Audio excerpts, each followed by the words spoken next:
Imagine planets so big that you could fit more than 1,000 planet Earths inside them and still have space left over. These are the gas giants, colossal worlds made almost entirely of gases that float and spin in space. Jupiter, Saturn, Uranus, and Neptune are these titans of our solar system, each with their own storms bigger than our entire planet, moons that look like frozen worlds and rings that dance around them. But here is something that will make you think differently about everything. These giant planets are not just huge balls of gas floating in the void. They are protectors, cosmic shields that have been protecting Earth from dangerous asteroids for billions of years. Without them, life as we know it might never have existed. How can something so distant and strange be so important for our survival? What else do these mysterious worlds hide in their infinite depths of colourful clouds and winds that blow at impossible speeds? Subscribe to the channel, leave your like and comment from what part of the world you are watching. Get comfortable and relax. Let's begin.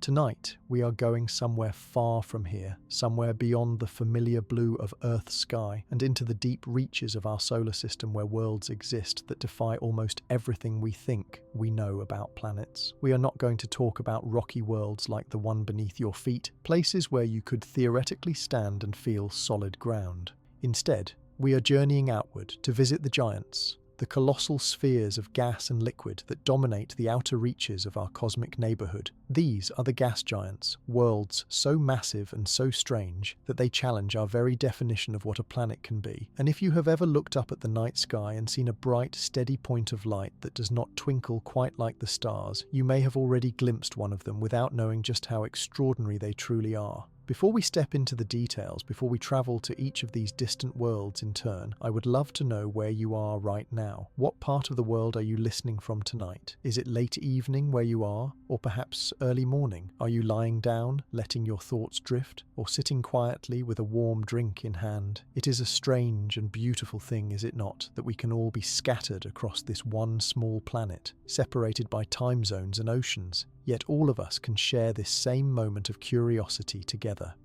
If this kind of slow exploration is what you come here for, if you enjoy these gentle journeys into the unknown, I would be grateful if you tapped the like button or subscribed. It helps this quiet voice reach others who might be looking for the same sense of wonder. No pressure, of course, just an invitation to join a community of people who look up at the night and ask questions. So settle in, let your breathing slow. Let the concerns of the day fade just a little. Because we are about to venture outward into a part of the solar system that has fascinated humanity for as long as we have had eyes to see and minds to wonder. We are going to meet worlds that are not like ours, places where the very air, if you can call it that, is made of hydrogen and helium, where storms rage for centuries, where moons outnumber anything we could have imagined, and where the rules of geology and atmosphere and magnetism play out on scales that humble even our largest ambitions. We are going to discover the gas giants. The term gas giant itself is almost too simple for what these worlds truly are. When we say gas giant, we are talking about planets that are composed primarily of hydrogen and helium, the lightest and most abundant elements in the universe. Unlike Earth, which has a solid surface you can walk on, these planets have no such ground. If you could somehow survive the journey and attempt to descend into one of them, you would pass through layer after layer of ever denser atmosphere, the gas gradually thickening around you until the pressure became so immense that the hydrogen itself would transform into liquid and deeper still into a strange metallic state that does not exist naturally anywhere on Earth. There is no moment where you would touch down, no line where the air stops and the land begins. You would simply be crushed long before you reached whatever core might lie at the center, assuming such a core even exists. Our solar system has 4 gas giants, though we often divide them into 2 categories. Jupiter and Saturn are the true gas giants, massive worlds dominated by hydrogen and helium. Uranus and Neptune, the more distant pair, are sometimes called ice giants because beneath their thick atmospheres they contain much more water, methane and ammonia, substances that were frozen into ice in the cold outer reaches of the early solar system. But all 4 share certain qualities. They are enormous compared to Earth. They have powerful magnetic fields. They are surrounded by rings, though some are far more dramatic than others. And they are attended by vast families of moons, some of which are as geologically active and complex as any planet. These 4 worlds have been known to humanity for a very long time, at least the 2 brightest ones have. Jupiter and Saturn are visible to the naked eye and have been watched by countless generations of stargazers. Ancient civilizations tracked their movements across the sky, weaving them into myths and using them to mark the passage of time. Uranus, just barely visible under perfect conditions, was not recognized as a planet until 1781, when William Herschel observed it through a telescope and realized it was not a star. Neptune, even farther out and dimmer still, was discovered in 1846 through mathematical prediction before it was ever seen, a triumph of celestial mechanics that proved our understanding of gravity could guide us to worlds we had never laid eyes on. But knowing these planets exist and understanding what they are, those are two very different things. For most of human history, the gas giants were simply wandering lights, mysterious and beautiful but utterly unreachable. It was not until the space age, not until we built machines capable of crossing the vast gulfs between worlds, that we began to learn what these giants truly are. And what we have learned is astonishing. These are not quiet, empty spheres drifting in the dark. They are dynamic, violent, mesmerizing worlds where the forces of nature operate on scales that dwarf anything we experience here on Earth. Jupiter, the largest of them all, is so massive that it contains more than twice the mass of all the other planets in the solar system combined. If you could somehow gather up Mercury, Venus, Earth, Mars, Saturn, Uranus, and Neptune and place them all together, Jupiter would still outweigh them. Its storms are larger than our entire planet. Its magnetic field is the strongest of any planet, stretching millions of kilometers into space and trapping radiation in belts so intense they can damage spacecraft. And yet, for all its power, it is also strangely beautiful, banded with swirling clouds of white, brown, orange and red, its atmosphere churning in patterns that have persisted for longer than humans have existed. Saturn, almost as large as Jupiter but far less dense, is perhaps the most visually iconic planet in the solar system. Its rings, vast and impossibly thin, stretch outward for hundreds of thousands of kilometers.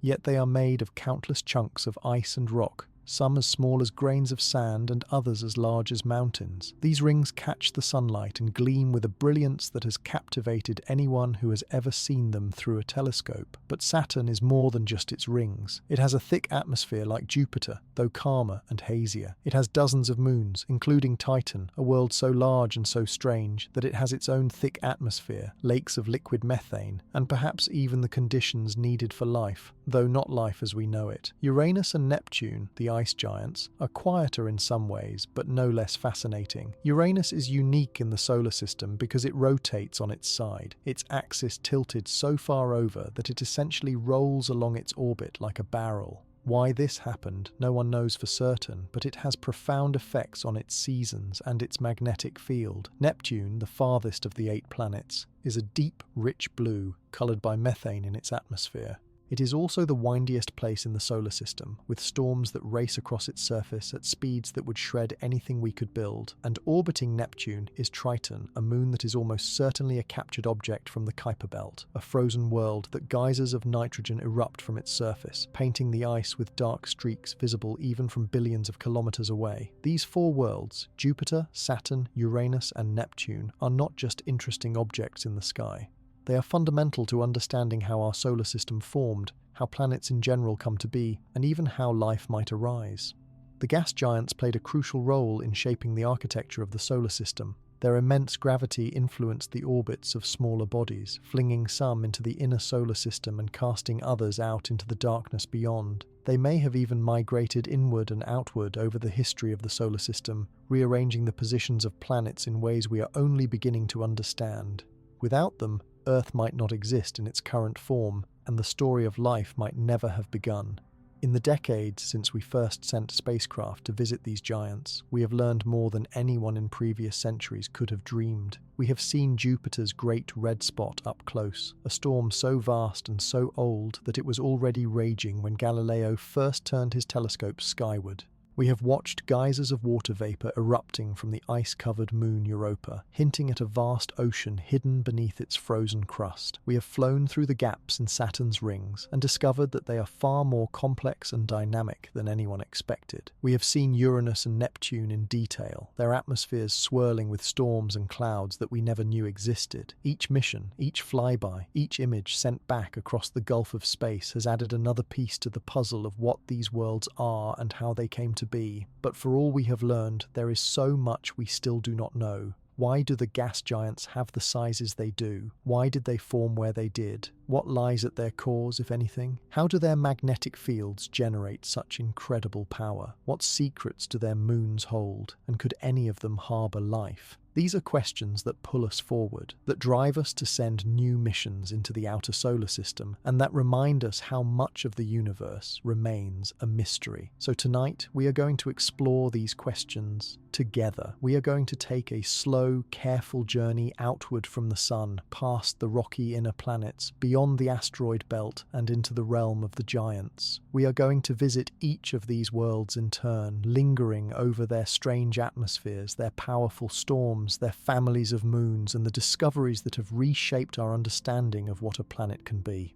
We are going to think about how they formed, how they have changed over billions of years, and what role they have played in the history of our solar system. And along the way, we are going to pause and simply appreciate the sheer scale and beauty of these distant worlds, because sometimes the greatest discoveries come not from data and equations, but from the quiet awe of looking at something vast and realizing just how small we are. The gas giants are waiting. They have been there for billions of years, circling the sun in their stately orbits, patient and unchanging on human timescales, yet endlessly dynamic when you look closely. They do not care whether we understand them or not. They do not notice our spacecraft or our telescopes, but we notice them. We are drawn to them. And in seeking to understand these giants, we are also seeking to understand ourselves, our place in the cosmos, and the incredible chain of events that led to a universe where such worlds can exist. So let us begin. To understand what the gas giants are, we first need to understand where they came from. These colossal worlds did not simply appear fully formed in the outer reaches of the solar system.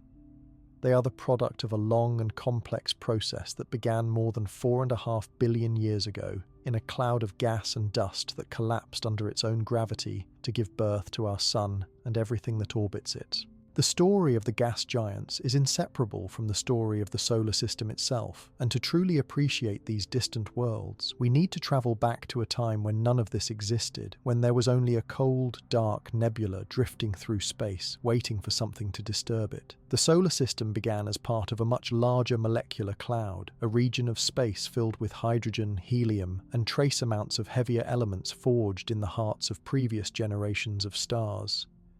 These clouds are vast, stretching for light years, and they are cold, just a few degrees above absolute zero. For millions of years, such clouds can drift through the galaxy without changing, but eventually, something happens.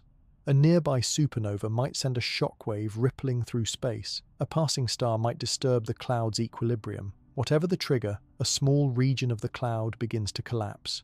Gravity takes over. The cloud contracts, and as it does, it begins to spin. This spinning, collapsing cloud forms what astronomers call a protoplanetary disk. At the center, where most of the mass is concentrated, the pressure and temperature rise until nuclear fusion ignites and a star is born. In our case, that star is the Sun, but not all the material falls into the star. A significant portion remains in the disk, orbiting the newborn Sun in a flattened plane. This disk is where the planets will form, and it is also where the story of the gas giants truly begins. In the early solar system, the temperature of the protoplanetary disk varied with distance from the Sun. Close to the star, where the heat was intense, only materials with very high melting points could condense into solid form. Metals and rocky minerals could survive here, which is why the inner planets, Mercury, Venus, Earth and Mars, are small and rocky. But farther out, beyond a boundary that astronomers call the frost line, the temperature was low enough for volatile substances like water, methane and ammonia to freeze into solid ice. This made an enormous difference. Beyond the frost line, there was suddenly much more solid material available to build planets, because ice is far more abundant in the universe than rock and metal. This is why the outer planets grew so much larger than the inner ones. The process of planet formation begins with dust. Tiny grains, some no larger than the particles in smoke, drift through the disk and occasionally collide. When they do, they sometimes stick together, held by weak electrostatic forces. Over time, these grains clump into larger particles, and those particles collide and merge into pebbles, then boulders, then mountain-sized objects called planetesimals. This process, called accretion, is slow at first, but it accelerates as the objects grow larger. Larger objects have stronger gravity, which allows them to pull in more material, which makes them even larger, and so on. It is a runaway process, and in the chaotic early solar system, it happened very quickly on geological timescales. In the outer solar system, beyond the frost line, planetesimals formed rapidly. The abundance of ice meant there was plenty of material to work with, and within a few million years, some of these planetesimals had grown into planetary embryos with masses several times that of Earth. These embryos were made primarily of ice and rock, but they were massive enough that their gravity began to influence the disk around them. And here is where the story of the gas giants takes a crucial turn. Once a planetary embryo reaches a certain mass, roughly 10 times the mass of Earth, something remarkable happens. Its gravity becomes strong enough to capture and hold on to the gas in the surrounding disk. Hydrogen and helium, the lightest and most abundant elements in the universe, were the dominant components of the protoplanetary disk. For millions of years, these gases simply drifted in orbit around the Sun, too light to be captured by the small rocky bodies forming in the inner solar system. But in the outer solar system, the massive planetary embryos acted like gravitational vacuum cleaners. Gas began to fall onto these cores, slowly at first, but then faster and faster, as the growing atmosphere increased the planet's mass, and therefore its gravitational pull. This runaway gas accretion continued until either the surrounding disk ran out of gas or the young sun's radiation blew the remaining gas away into interstellar space. By that point, the gas giants had reached their final sizes, Jupiter being the closest of the gas giants to the Sun and forming in a region of the disk where material was relatively dense, grew the fastest and became the largest. It likely reached its current mass within just a few million years of the Sun's formation, an eye blink in cosmic time. Saturn formed slightly farther out, where the disk was less dense, and it took longer to gather its mass. As a result, Saturn is somewhat smaller than Jupiter,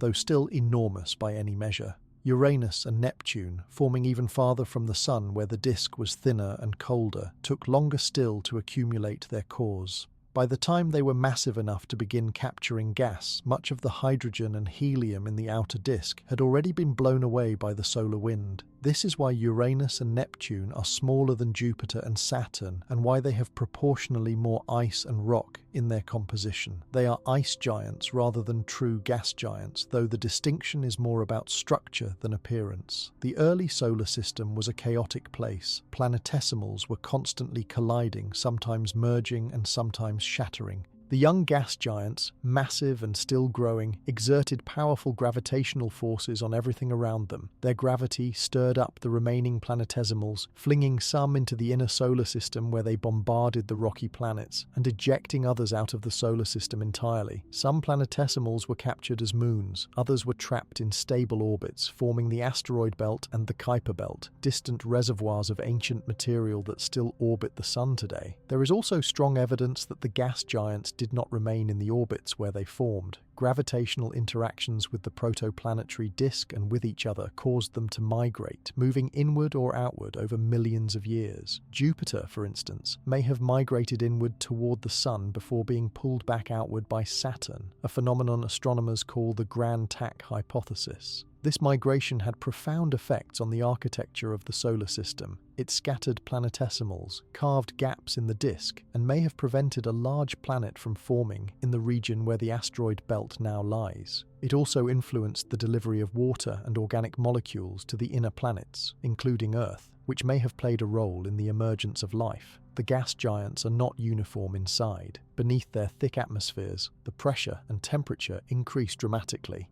Hydrogen, which we think of as a gas, is compressed so intensely that it behaves like a liquid. Deeper still, at pressures millions of times greater than what we experience at Earth's surface, hydrogen is forced into an exotic state called metallic hydrogen. In this state, hydrogen conducts electricity like a metal, and it is this layer that generates the powerful magnetic fields of Jupiter and Saturn. At the very center of each gas giant, there may be a core made of rock and ice, the original planetary embryo that started the whole process. planets, but reaching that core, if it even still exists as a distinct entity, is far beyond our current technology. The pressures and temperatures are so extreme that no material we know of could survive the journey. The formation of the gas giants also tells us something important about planetary systems in general. As we have discovered planets around other stars, we have found that gas giants are common, though they often look very different from the ones in our solar system. Some orbit extremely close to their stars, completing an orbit in just a few days, a configuration that seems impossible based on our own solar system, but is actually quite common. These hot Jupiters, as they are called, likely formed farther out and then migrated inward, spiraling toward their stars due to interactions with the protoplanetary disk. Others are found in highly elliptical orbits, suggesting violent interactions with other planets that were subsequently ejected from the system. The diversity of gas giant configurations across the galaxy tells us that planetary formation is a messy, chaotic process, and that our own solar system, with its giants in relatively circular orbits far from the Sun, may be somewhat unusual. But the gas giants of our solar system are more than just interesting examples of planetary formation. They are also laboratories for understanding physics under extreme conditions. The interiors of these planets, where hydrogen transitions to a liquid and then to a metallic state, represent conditions we can barely recreate in laboratories on Earth. The atmospheres of the gas giants, where winds blow at hundreds of kilometers per hour and storms persist for centuries, challenge our understanding of fluid dynamics and atmospheric science. The magnetic fields, powerful enough to trap charged particles and generate intense radiation belts, offer insights into how magnetic dynamos work, not just in planets but in stars as well. And then there are the moons. The formation of the gas giants did not end with the planets themselves.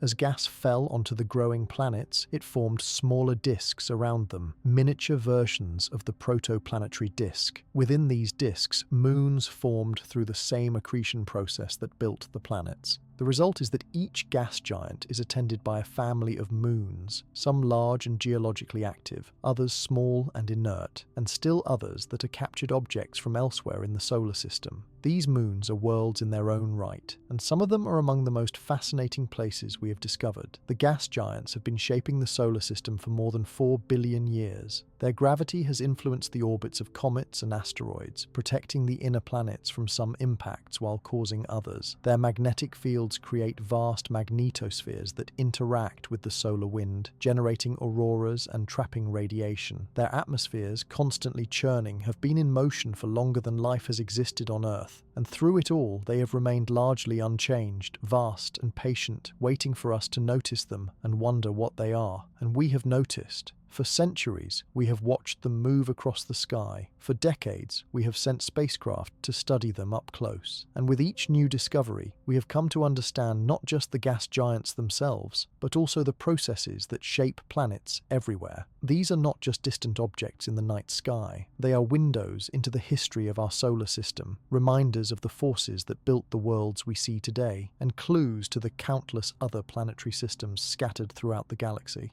They are, in a very real sense, our cosmic neighbours, and understanding them is part of understanding where we came from and what else might be out there.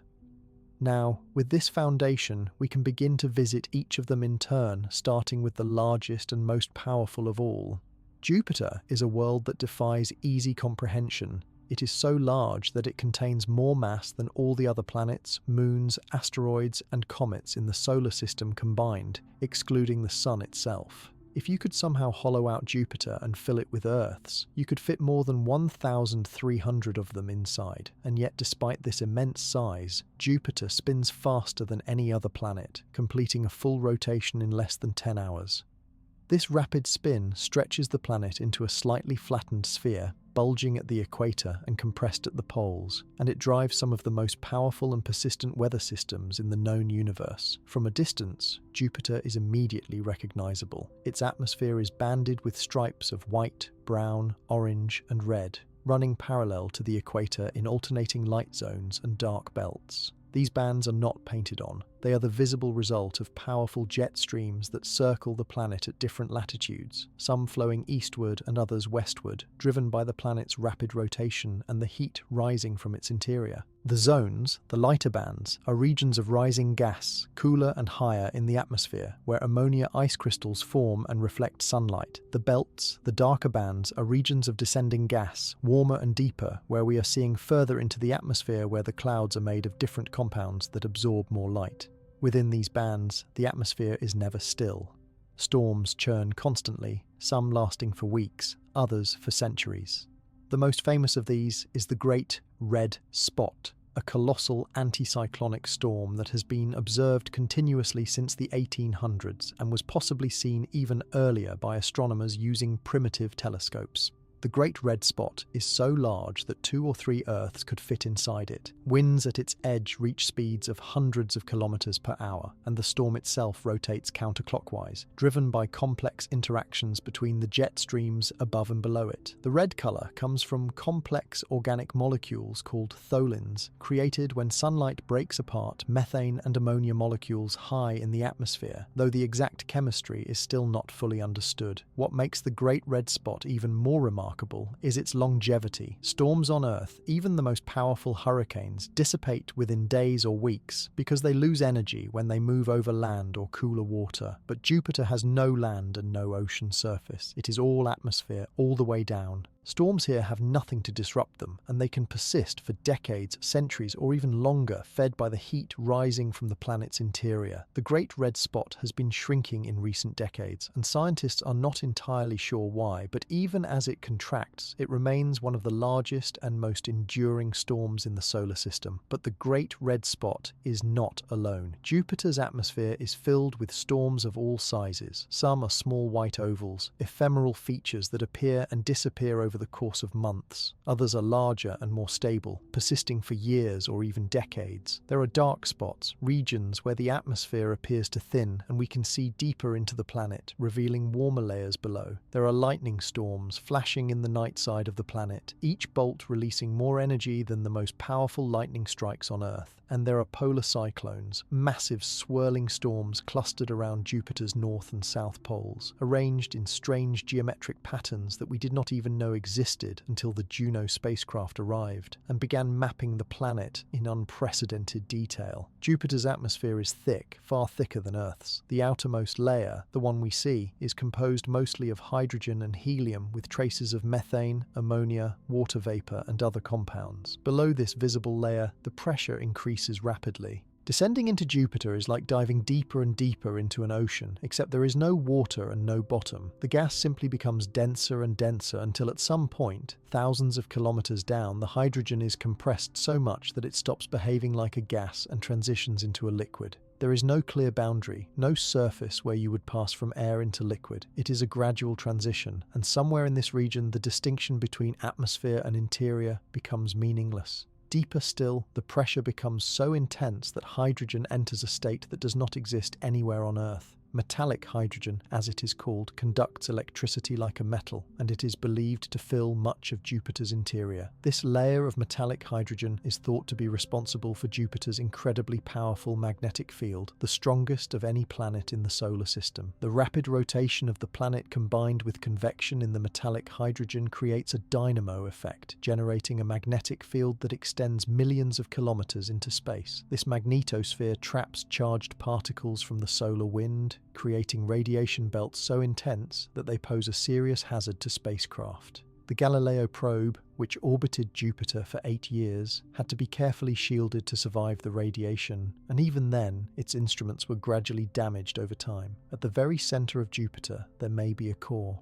Early models assumed this core would be a solid ball of rock and ice, perhaps 10 to 20 times the mass of Earth, but data from the Juno spacecraft has complicated this picture. Juno's measurements suggest that if a core exists, it is not a well-defined sphere. Instead, it may be diluted, mixed with the surrounding layers of metallic hydrogen, or fragmented into smaller pieces. This has led scientists to reconsider how Jupiter formed and how its interior has evolved over billions of years. The truth is, we are still not entirely sure what lies at the heart of Jupiter, and reaching that core directly is far beyond our current capabilities. One of the most striking features of Jupiter is its heat. The planet radiates more energy into space than it receives from the Sun, which means it has an internal heat source. This heat is a remnant of the planet's formation. When Jupiter was coalescing from the solar nebula, gravitational energy was converted into heat as material fell onto the growing planet. Some of that heat is still radiating away, even after more than 4 billion years. This internal heat drives convection in the planet's interior and atmosphere, creating the powerful jet streams and storms that we see swirling across its surface.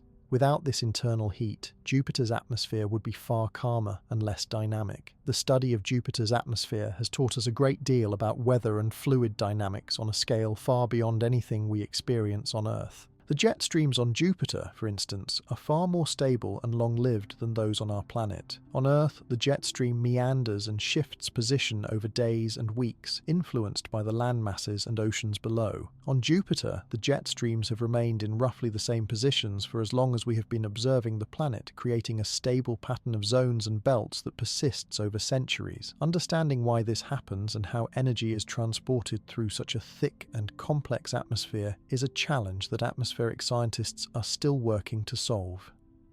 Jupiter also plays an important role in the dynamics of the solar system. Its immense gravity influences the orbits of nearby objects, including asteroids and comets.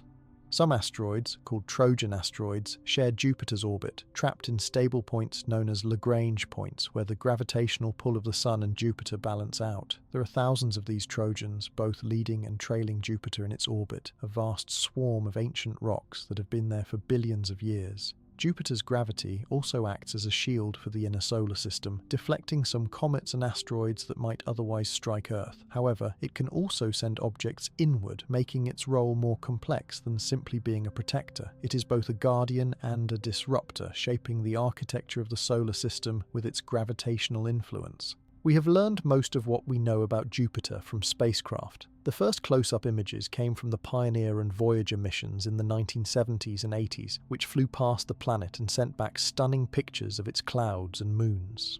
The Galileo spacecraft, which arrived in 1995, spent 8 years orbiting Jupiter, studying its atmosphere, magnetosphere, and moons in detail. Galileo even released a probe that descended into Jupiter's atmosphere, measuring temperature, pressure, and composition before being crushed by the intense pressure. More recently, the Juno spacecraft, which has been orbiting Jupiter since 2016, has provided some of the most detailed images and data we have ever had obtained, revealing the structure of the planet's poles, the depth of its jet streams, and the complex interactions between its atmosphere and magnetic field. Each mission has answered old questions and raised new ones. Why is the Great Red Spot shrinking? How deep do the jet streams extend into the planet's interior? What is the structure of Jupiter's core, if it exists? How does the magnetic field interact with the moons, especially Io and Europa?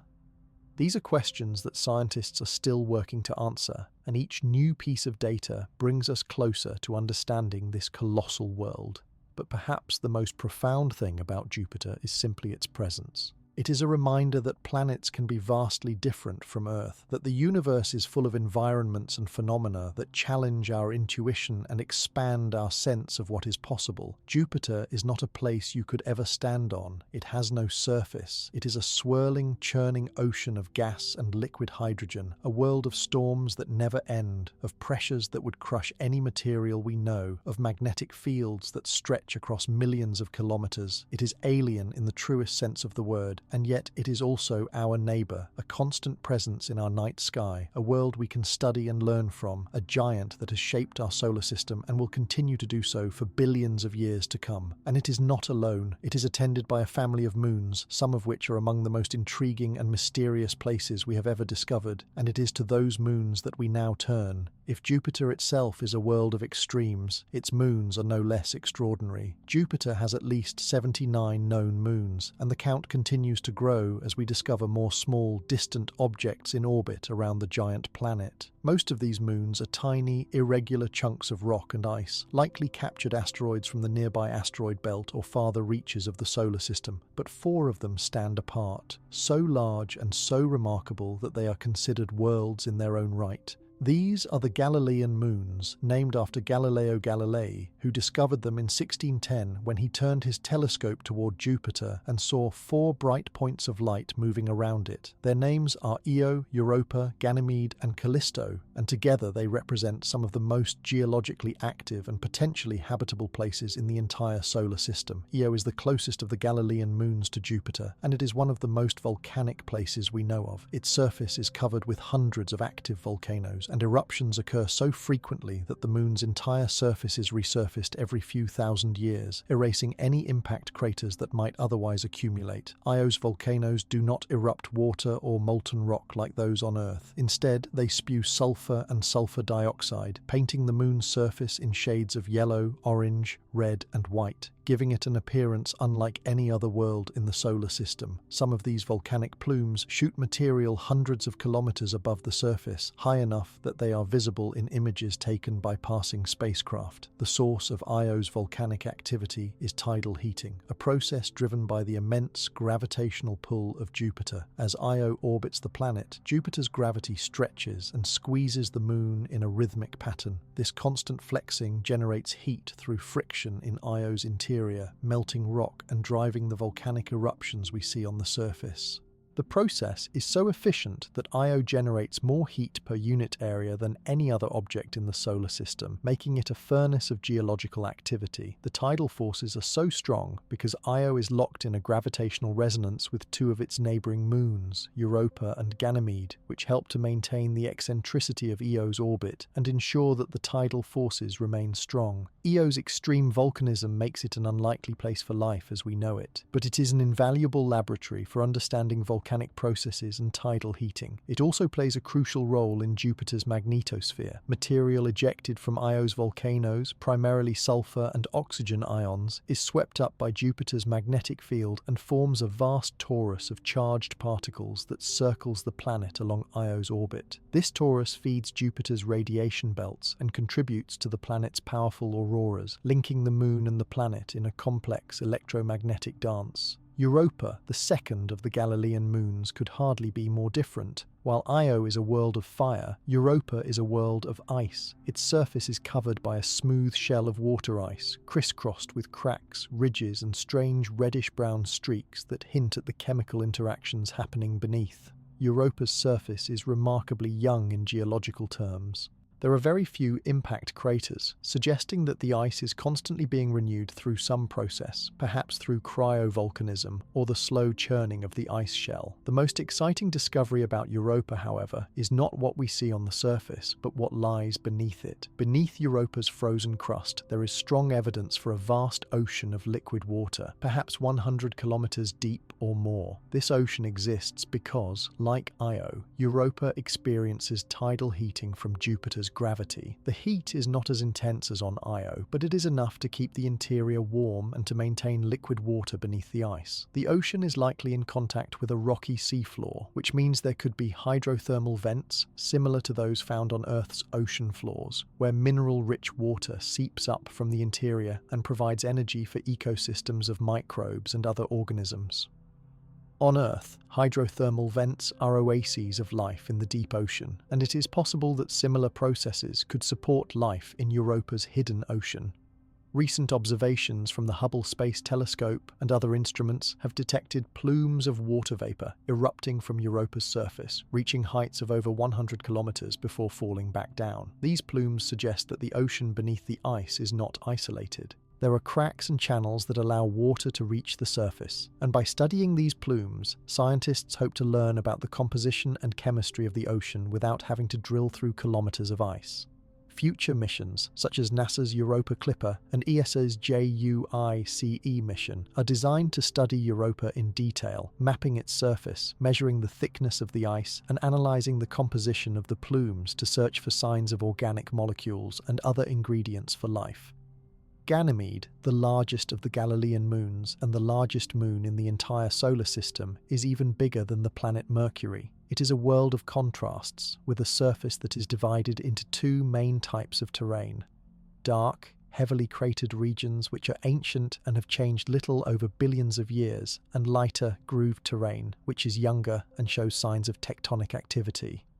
Ganymede is the only moon in the solar system known to have its own magnetic field, generated by a liquid iron core deep within its interior. This magnetic field creates a mini magnetosphere that interacts with Jupiter's much larger field, creating auroras at Ganymede's poles. Like Europa, Ganymede is believed to have a subsurface ocean, though it is buried much deeper beneath multiple layers of ice and rock. This ocean is not as accessible as Europa's and is therefore a less attractive target in the search for life, but it is still an intriguing feature that tells us about the moon's thermal history and internal structure. Ganymede's surface also shows evidence of past geological activity, including faulting and resurfacing, which suggests that the moon was once much warmer and more geologically active than it is today. Callisto, the outermost of the Galilean moons, is in some ways the most ancient and least changed. Its surface is heavily cratered, more so than any other object in the solar system, and it shows little sign of geological activity. Callisto appears to be a relic from the early solar system, a world that formed and then froze in time, preserving a record of impacts that date back billions of years. Despite its ancient appearance, Callisto may also have a subsurface ocean, detected through measurements of the moon's magnetic field during flybys by the Galileo spacecraft.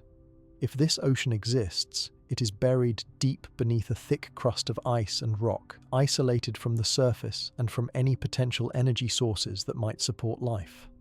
The four Galilean moons together represent a remarkable diversity of worlds, each shaped by its position in Jupiter's gravitational field and its interactions with the other moons.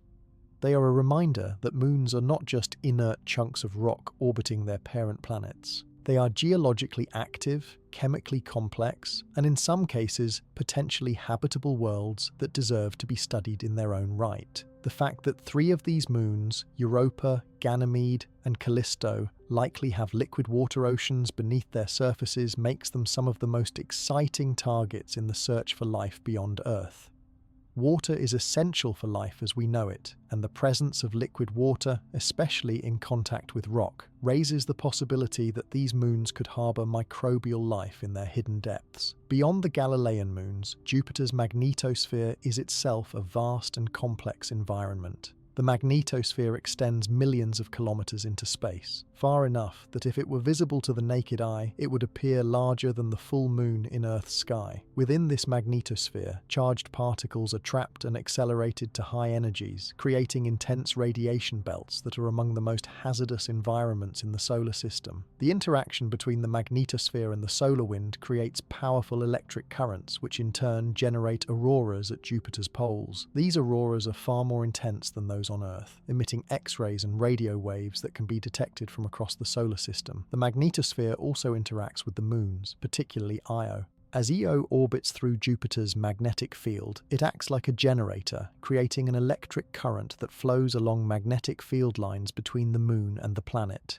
This current, known as the Io flux tube, carries more than 1 million amps of electricity and creates a bright spot in Jupiter's auroras where the current strikes the atmosphere. It is one of the most striking examples of the electromagnetic interactions that occur throughout the solar system, and it links Io and Jupiter in a relationship that goes far beyond simple gravitational attraction. Studying Jupiter and its moons has required decades of effort and multiple spacecraft missions. Each mission has built on the discoveries of the previous ones, revealing new details and raising new questions. The Pioneer and Voyager flybys in the 1970s and 80s provided the first close-up images and measurements. The Galileo orbiter, which operated from 1995 to 2003, revolutionized our understanding of the moons and discovered strong evidence for subsurface oceans. The Juno mission, currently in orbit around Jupiter, is focused on the planet itself, but it has also provided valuable data on the magnetosphere and the interactions between Jupiter and its moons. Future missions, including Europa Clipper and JUICE, will focus specifically on the moons, with the goal of determining whether any of them could support life. The discoveries made at Jupiter and its moons have profound implications for our understanding of where life might exist in the universe. For most of human history, the search for life focused on planets in the habitable zone, the region around a star where temperatures are right for liquid water to exist on a planet's surface. But the moons of Jupiter have shown us that liquid water can exist far beyond the habitable zone, hidden beneath layers of ice, kept liquid by tidal heating rather than sunlight. This expands the number of potentially habitable worlds in our solar system and in planetary systems around other stars, and it changes how we think about where life might arise. Jupiter and its moons are not just interesting in their own right, they are windows into the possibilities of life in the cosmos, and they remind us that the universe is full of surprises, that habitability is not confined to places that look like Earth, and that the search for life must be as broad and imaginative as the universe itself. And now, having explored the King of Planets and its remarkable family, we turn our gaze farther outward to the next giant, a world of rings and mystery. Saturn is perhaps the most iconic planet in the solar system, instantly recognizable even to those with only a passing interest in astronomy.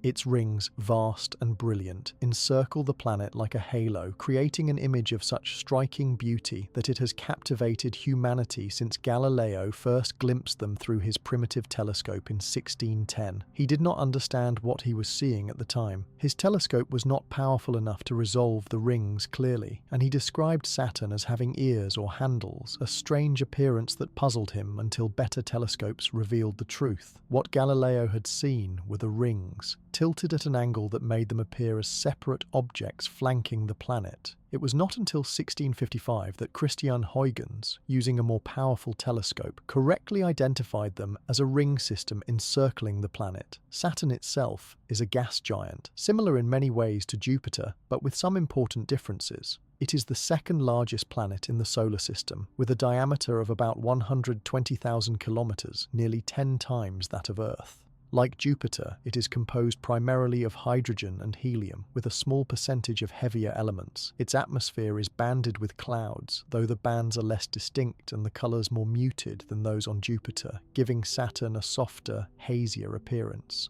The planet's pale yellow colour comes from ammonia crystals in the upper atmosphere, with traces of other compounds creating subtle shades of gold and cream. What sets Saturn apart from Jupiter, aside from its rings, is its density. Saturn is the least dense planet in the solar system, with an average density lower than that of water. If you could find a bathtub large enough, Saturn would float. This low density tells us something important about Saturn's internal structure. While it has a similar composition to Jupiter, it has less mass and therefore less gravitational compression. This means the hydrogen and helium in Saturn's interior are not squeezed as tightly as they are in Jupiter, resulting in a planet that is larger in volume relative to its mass.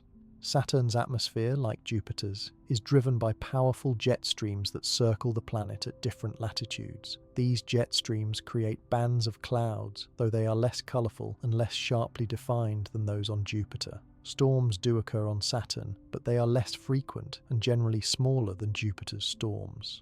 The most famous exception is the Great White Spot, a massive storm that erupts in Saturn's northern hemisphere roughly once every 30 Earth years, coinciding with the planet's summer season in that hemisphere. These storms are enormous, sometimes large enough to be visible from Earth through a telescope, and they can persist for months before dissipating. One of the most intriguing features of Saturn is a hexagonal pattern of clouds at its north pole. This hexagon, first discovered by the Voyager spacecraft in the 1980s and studied in detail by the Cassini mission, is a persistent jet stream that forms a nearly perfect six-sided shape, with each side spanning about 14,000 kilometers. The hexagon has been observed for decades and shows little sign of changing, though the reasons for its shape are still not fully understood. Computer simulations suggest it is the result of complex interactions between jet streams at different latitudes, but the fact that it is so stable and so geometrically regular is remarkable and still somewhat mysterious. At the South Pole, Saturn has a different but equally striking feature, a massive vortex with a well-defined eye, similar to a hurricane on Earth. This vortex is about 2,000 kilometers across and is surrounded by towering clouds that reach high into the atmosphere. Winds in the vortex reach speeds of over 500 kilometers per hour, and the eye is surprisingly well-defined, with a calm center surrounded by violent winds. The existence of such a storm at Saturn's pole is another example of the planet's dynamic and complex atmosphere.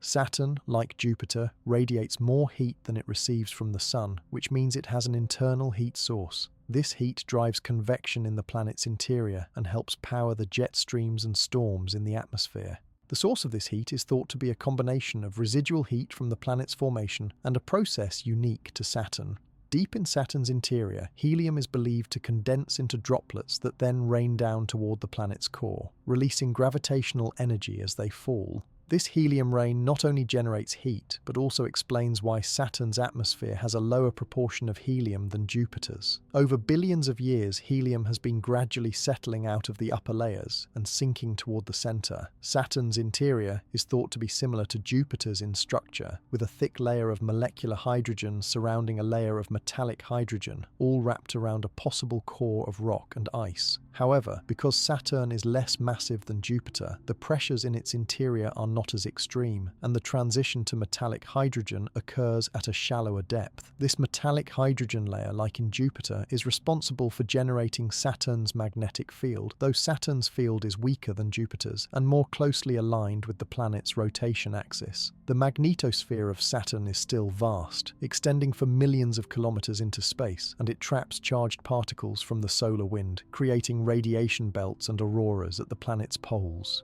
The beauty of Saturn is not just in its rings, but in the way the planet itself seems to float serenely in space, a pale orb surrounded by a delicate, impossibly thin structure that catches the light of the distant sun. The rings are so bright and reflective that they dominate any image of the planet, drawing the eye and the imagination. They are also incredibly thin, only about 10 meters thick in most places, despite extending outward for hundreds of thousands of kilometers. This thinness is hard to grasp. If you could scale the rings down so that they were as wide as a football field, they would be thinner than a sheet of paper, and yet they contain billions of huygens pieces, each one orbiting Saturn independently. The study of Saturn has been revolutionized by spacecraft missions, particularly the Cassini-Huygens mission, which orbited Saturn from 2004 to 2017. Cassini provided an unprecedented view of the planet, its rings and its moons, sending back thousands of images and vast amounts of data that have reshaped our understanding of the Saturn system. The mission discovered new moons, observed storms and atmospheric phenomena in exquisite detail, and studied the rings at close range, revealing their structure and dynamics in ways that were impossible from Earth-based telescopes. Cassini also carried a probe, Huygens, which was released to descend through the atmosphere of Titan, Saturn's largest moon, providing the first direct measurements of that strange and distant world. One of the most surprising discoveries from Cassini was the detection of geysers erupting from the south pole of Enceladus, one of Saturn's smaller moons. These geysers shoot plumes of water vapor and ice particles hundreds of kilometers into space, and analysis of the plumes revealed the presence of organic molecules and salts, suggesting that there is a subsurface ocean beneath Enceladus's icy crust. This discovery has made Enceladus one of the most promising places in the solar system to search for life, and it has added to the growing realization that the outer solar system is far more dynamic and potentially habitable than anyone imagined. Saturn's atmosphere, while less violent than Jupiter's, is still a place of constant motion. The jet streams that circle the planet blow at speeds of up to 1,800 kilometers per hour near the equator, making them some of the fastest winds in the solar system. These winds are driven by the planet's rapid rotation, which is slightly slower than Jupiter's at just over 10.5 hours per day, but still fast enough to create powerful Coriolis forces that shape the flow of the atmosphere.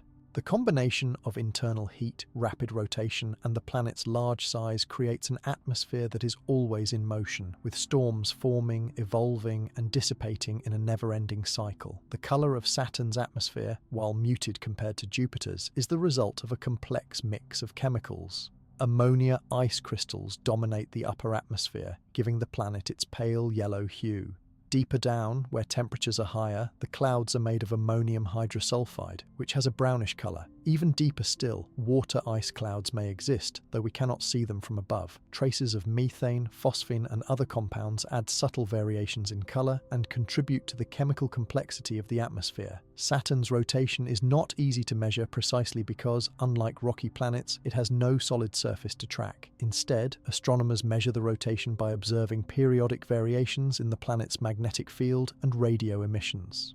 Surprisingly, measurements from different spacecraft missions have given slightly different results, suggesting that the rotation rate may not constant or that the magnetic field is more complex than expected. This remains an area of ongoing research and adds to the list of mysteries that Saturn still holds. Saturn is a world of contrasts. It is serene and beautiful from a distance, yet its atmosphere is filled with violent winds and storms. It is the least dense planet in the solar system, yet it has a powerful gravitational pull that shapes the orbits of dozens of moons and countless ring particles. It is ancient, having formed more than 4 billion years ago, yet its atmosphere and rings are constantly changing, driven by forces that we are only beginning to understand. And it is both familiar and alien, a giant ball of gas with no solid surface, a world that we can study and observe but never stand upon. And now, having explored the planet itself, we turn our attention to the feature that makes Saturn truly unique, the rings that have fascinated and inspired humanity for centuries. The rings of Saturn are one of the most beautiful sights in the solar system. From a distance, they appear as a solid, glowing disk surrounding the planet, but up close, they reveal themselves to be something far more intricate and dynamic. The rings are not solid at all. They are composed of countless individual particles, each one orbiting Saturn independently, ranging in size from tiny grains no larger than dust to boulders the size of a house. Most of these particles are made of water ice, which is why the rings are so bright and reflective. The ice particles catch sunlight and scatter it back into space, making the rings shine with a brilliance that is visible even through a small telescope from Earth. The ring system extends outward from Saturn for hundreds of thousands of kilometers, yet it is astonishingly thin. In most places, the rings are only about 10 meters thick, a ratio of thickness to width that is almost impossible to visualize. If you could shrink the rings down so that they were the size of a compact disc, they would be 10,000 times thinner than the disc itself, more like a layer of mist than a solid structure.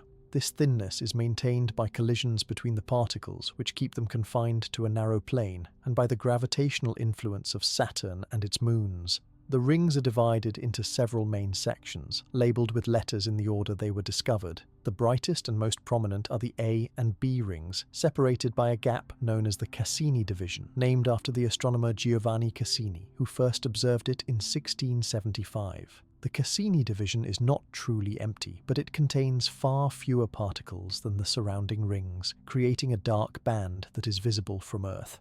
Inside the B ring is the C ring, which is much fainter and more transparent, sometimes called the crepe ring because of its delicate appearance. Farther out, beyond the A ring, are the F, G, and E rings, each one fainter and more diffuse than the main rings. There is also a very faint D ring inside the C ring, so close to Saturn that it almost touches the planet's atmosphere. Each of these rings has its own structure and characteristics. The B ring, for example, is the brightest and most massive, containing the majority of the ring material. It is also the most opaque, meaning that very little light passes through it. The A ring is less dense but still quite bright, and it contains several gaps and divisions, the most prominent being the Encke gap, a narrow band where the ring material is nearly absent. The F ring, by contrast, is narrow and highly dynamic, with strange kinks, clumps, and braided structures that change over time. The E ring is extremely diffuse and extends far beyond the other rings, fed by the water ice particles ejected from the geysers on Enceladus. The origin of Saturn's rings is still a matter of debate. They could be the remnants of a moon that was destroyed by a collision or by tidal forces when it ventured too close to Saturn. Alternatively, they could be leftover material from the formation of the Saturn system, primordial debris that never coalesced into a moon. Recent evidence from the Cassini mission suggests that the rings may be relatively young, perhaps only a few 100 million years old, rather than as old as the planet itself. This conclusion is based on measurements of the amount of dust and debris contaminating the rings, which suggests they have not been exposed to space for billions of years. If the rings are indeed young, it raises the intriguing possibility that Saturn once lacked rings, and that some catastrophic event in the relatively recent past created them. The structure of the rings is shaped by a complex interplay of forces. Gravity from Saturn pulls the particles inward, while their orbital motion keeps them from falling onto the planet. Collisions between particles particles keep them confined to a thin plane, and gravitational interactions with Saturn's moons create gaps, waves, and other structures within the rings. Some of these interactions are caused by shepherd moons, small moons that orbit within or near the rings and whose gravity herds the ring particles into narrow bands. The F ring, for example, is confined by two shepherd moons, Prometheus and Pandora, which orbit on either side of the ring and prevent it from spreading out. Resonances also play a crucial role in shaping the rings. A resonance occurs when the orbital period of a ring particle is a simple fraction of the orbital period of a moon. For example, particles in the Cassini division orbit Saturn twice for every one orbit of the moon Mimas. This means that the gravitational tug from Mimas occurs at the same point in each orbit, gradually pulling particles out of that region and creating a gap.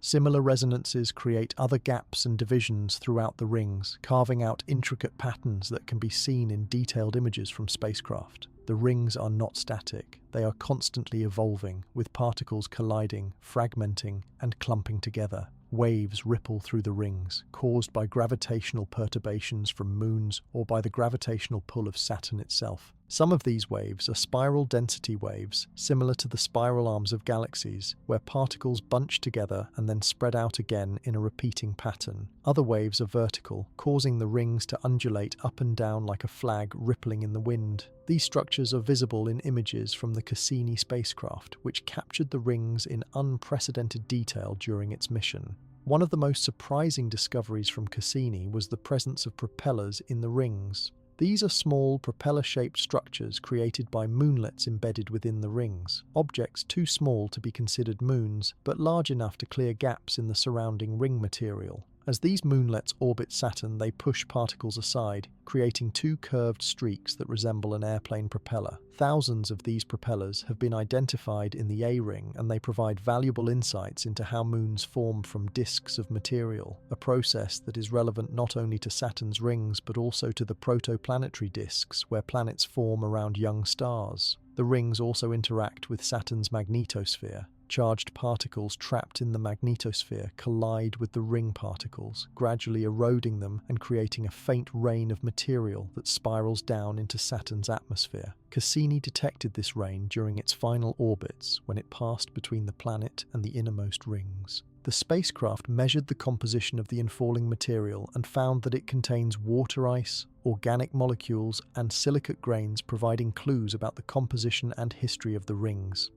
Saturn's moons are as diverse and fascinating as the rings themselves. The planet has at least 82 known moons, ranging from tiny irregular objects only a few kilometers across to Titan, a moon larger than the planet Mercury. Many of these moons orbit within or near the rings, and their gravitational interactions help shape the ring structure. Others orbit farther out, in more distant and sometimes highly elliptical orbits. Titan is by far the most intriguing of Saturn's moons. It is the only moon in the solar system with a thick atmosphere, one that is denser than Earth's and composed primarily of nitrogen with traces of methane and other hydrocarbons. This atmosphere is so thick that it completely obscures the surface, giving Titan a hazy orange appearance. The Huygens probe, which descended through Titan's atmosphere in 2005, sent back images and data that revealed a world unlike any other. The surface is covered with lakes and seas of liquid methane and ethane, the only known bodies of stable liquid on the surface of any world other than Earth. Rivers carved by liquid methane flow across the landscape, and mountains of water ice as hard as rock in the frigid temperatures rise above the plains. Titan's atmosphere is rich in organic molecules, complex carbon-based compounds that form when methane is broken apart by sunlight. These molecules rain down onto the surface, creating a layer of organic material that could be tens of meters thick in some places. Some scientists believe that Titan could be a laboratory for prebiotic chemistry, a place where the building blocks of life are forming, even if life itself does not yet exist there. Beneath Titan's icy crust, there is also evidence for a subsurface ocean of liquid water, kept warm by tidal heating and the decay of radioactive elements in the moon's interior. This hidden ocean adds to the possibility that Titan could be a habitable world, though the cold surface temperatures far below the freezing point of water make it very different from Earth. Enceladus, another of Saturn's moons, is much smaller than Titan, but no less fascinating. Its surface is covered with fresh, clean ice, making it one of the most reflective objects in the solar system. The south polar region of Enceladus is particularly particularly active, with enormous cracks called tiger stripes that spew geysers of water vapor and ice particles into space.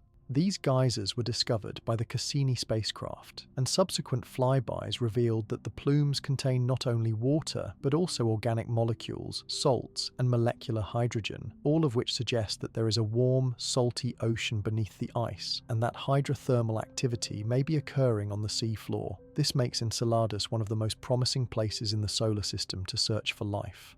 Other moons of Saturn include Mimas, which has a massive crater that gives it a resemblance to the Death Star from Star Wars, Iapetus, which has a strange two-toned appearance with one hemisphere much darker than the other, and Hyperion, an irregularly shaped moon with a sponge-like surface covered with deep craters. Each of these moons has its own story, its own geology, and its own mysteries, and together they form a diverse family of worlds that orbit the ringed giant. The Cassini mission transformed our understanding of Saturn, its rings, and its moons. Over 13 years, the spacecraft made hundreds of orbits, capturing thousands of images and collecting vast amounts of data. It revealed the complexity of the rings, the activity on Enceladus, the lakes on Titan, and the dynamics of Saturn's atmosphere. In its final act, Cassini was deliberately sent plunging into Saturn's atmosphere, a decision made to protect the moons, particularly Enceladus and Titan, from contamination by any microbes that might have survived on the spacecraft. As Cassini descended, it transmitted data until the very last moment, providing a final glimpse into the upper atmosphere of the ringed giant. Saturn and its system are a reminder that beauty and complexity go hand in hand. The rings, for all their delicate appearance, are the result of intricate gravitational interactions, collisions, and resonances. The moons, for all their diversity, are shaped by tidal forces, impacts, and internal heat. And the planet itself, for all its serene appearance, is a dynamic world of storms, winds, and heat. Together, they form a system that has fascinated humanity for centuries and will continue to inspire and challenge us for generations to come. And now, having explored the wonders of Saturn, we turn our gaze even farther outward to the ice giants that dwell in the cold, distant reaches of the solar system. Uranus is a world apart. It is the seventh planet from the Sun, lying at a distance of roughly 2.8 billion kilometers, a gulf so vast that sunlight takes over 2.5 hours to reach it. At such a distance, the Sun appears not as a blazing disk, but as a bright point of light, casting a pale, cold illumination over a world that exists in near perpetual twilight. Uranus is classified as an ice giant, a term that distinguishes it from the gas giants Jupiter and Saturn. While all four of these outer planets are composed primarily of hydrogen and helium, Uranus and its more distant twin Neptune contain a much higher proportion of heavier elements, particularly water, methane, and ammonia, which were frozen into ices in the cold outer regions of the early solar system. What makes Uranus truly unique, however, is not its composition, but its orientation. Unlike every other planet in the solar system, Uranus rotates on its side. Its axis of rotation is tilted by about 98 degrees relative to the plane of its orbit, which means that instead of spinning like a top, Uranus rolls along its orbital path like a barrel tumbling through space. This extreme tilt has profound consequences for the planet's seasons and climate. For part of its 84-year orbit around the Sun, one pole points almost directly at the Sun, bathing that hemisphere in continuous sunlight for decades, while the other hemisphere experiences a long, dark winter. Then, as Uranus moves along its orbit, the seasons reverse, and the opposite pole gets its turn in the Sun. The equatorial regions experience more moderate conditions, with regular day-night cycles, but even there, the seasonal variations are far more extreme than anything we experience on Earth. The origin of this strange tilt is one of the enduring mysteries of planetary science. The most widely accepted explanation is that early in its history, Uranus was struck by a massive object, perhaps an Earth-sized protoplanet or a large cluster of smaller bodies, with enough force to knock the planet onto its side. Such a collision would have been catastrophic, releasing enormous amounts of energy and possibly vaporizing parts of the planet's outer layers. Yet somehow, Uranus survived, and its tilt has remained essentially unchanged for billions of years. Alternative theories suggest that gravitational interactions with other planets during the early stages of the solar system's formation could have gradually tilted Uranus, or that the tilt was caused by the planet's interactions with the disk of gas and dust from which it formed. whatever the cause, the result is a planet unlike any other. A world where the poles, not the equator, receive the most sunlight, and where the seasons are measured not in months but in decades. From a distance, Uranus appears as a pale blue-green sphere, almost featureless.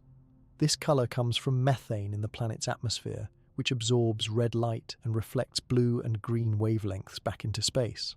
The methane is present in only small amounts, but it is enough to give Uranus its distinctive hue.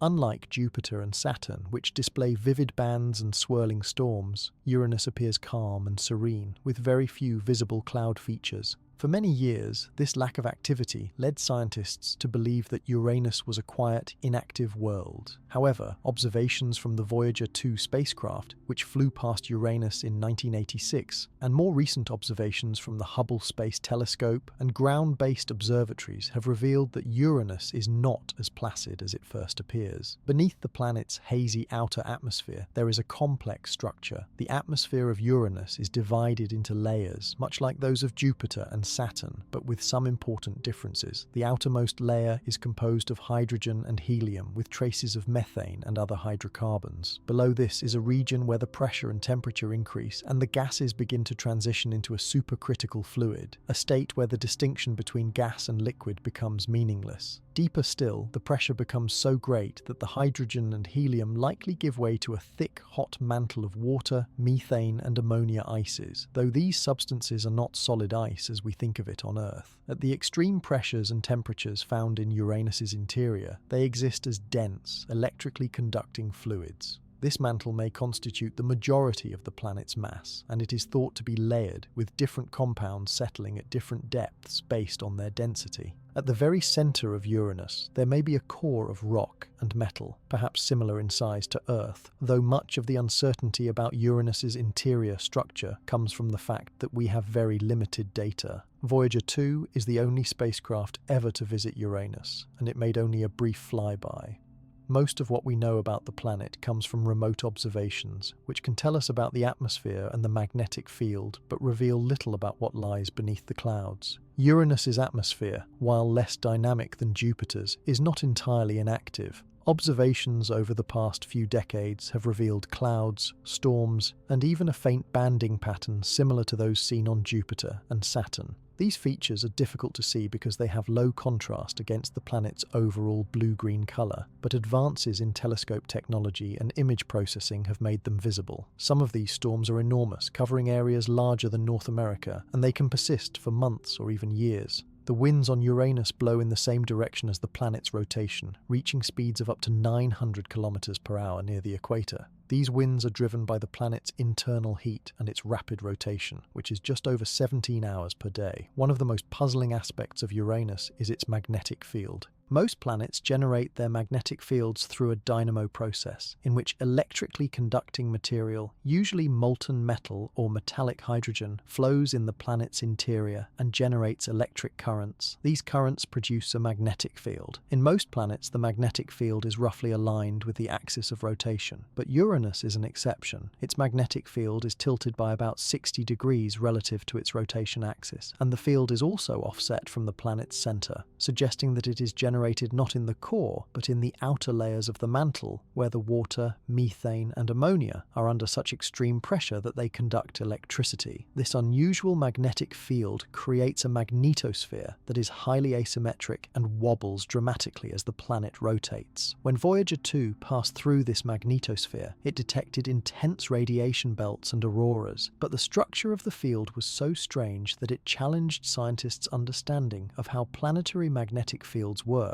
Uranus is also surrounded by a system of rings and moons, though both are far less prominent than those of Saturn.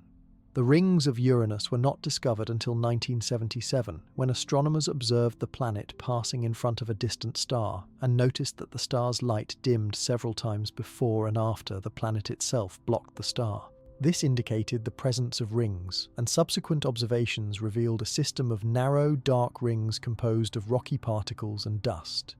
Unlike Saturn's bright, icy rings, the rings of Uranus are almost black, reflecting very little light, which is why they were not detected earlier.